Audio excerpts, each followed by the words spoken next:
பல்லுப்படா பழனிசாமி. என்ன பல்லுப்பட பழனிசாமி? இப்போ நிறைய பேசுகிறாரு. சும்மாவே பேசுவார், பொய்யா பேசுவார். இவன் மூட்டையாக பேசுகிறார் பொய்ய.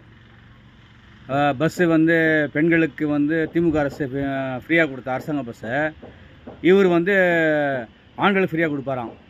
அப்போ டிரைவர் கண்டக்டராவது இது சமணங்களும் இருக்குது, இல்லை அவங்களும் ஃப்ரீ தானா வரணுமா தெரில. அவங்க 1000 ரூபா தராங்களாம் உரிமைத்தொகை, இவர் 2000 ரூபாவாம். அப்புறம் என்ன வருஷத்துக்கு 3 சிலிண்டர் கொடுப்பாராம். இவர் ஆட்சி சம்பளம்லாம் போட்டு கிழிச்சு தைச்சிட்டாரு. இப்போ 10வது சொல்லி இப்போ மறுபடியும் கிழிக்க தைக்க போகிறார் இவர். ஜனங்க நம்புவாங்களா? இப்போ உங்கள் பேர் பொய் பழனிசாமி கிடையாது, டெட் பாடிலாம் கிடையாது. பல்லுப்படா பழனிசாமி. பல்லுப்படாமல் பேசுகிறீங்க எல்லா இடத்துலையும். அங்கே உங்கள் பாஸ்கிட்ட போனால் பல்லுப்படாமல் போய்ட்டு வரீங்க பேசிட்டு. அப்புறம் உங்கள் கூட்டணி அது இதுன்னு சொல்லி அவங்ககிட்டயும் பல்லுப்படாமல் பேசுகிறீங்க.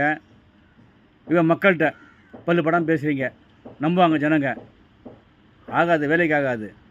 அன்புமணியும் கூட சேர்ந்துக்கின்னு அவர் பெரிய என்ன அப்படியே நல்லவர், வல்லவர், உத்தமர். இவர் மேலே 1008 ஊழல் கேஸு. அந்த குடிக்க மாட்டேங்குது பிஜேபிகிட்ட. அது தீக்க வக்கு கிடையாது. ஏன் அதை பற்றி பேசுங்களேன். அதெல்லாம் பொய், அதெல்லாம் ஒன்றும் கிடையாது.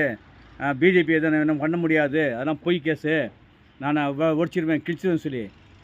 கனிமொழி ராசாலாம் 2G இன்ஸ்பெக்டர்னு சொல்லி என்னென்ன சொல்லி பொய் சொன்னீங்க.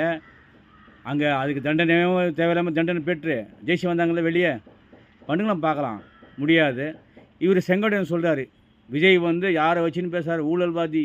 ஏன் உங்கள்கிட்ட இருக்கும்போதுண்ணா உத்தமவாதி இருந்தார் அவர்? நீங்களும் பெரிய ஊழல்வாதி, உங்கள்கிட்ட அவர் இருந்தார். போயிட்ட பிறகு அவரை பற்றி பேசுகிறீங்க.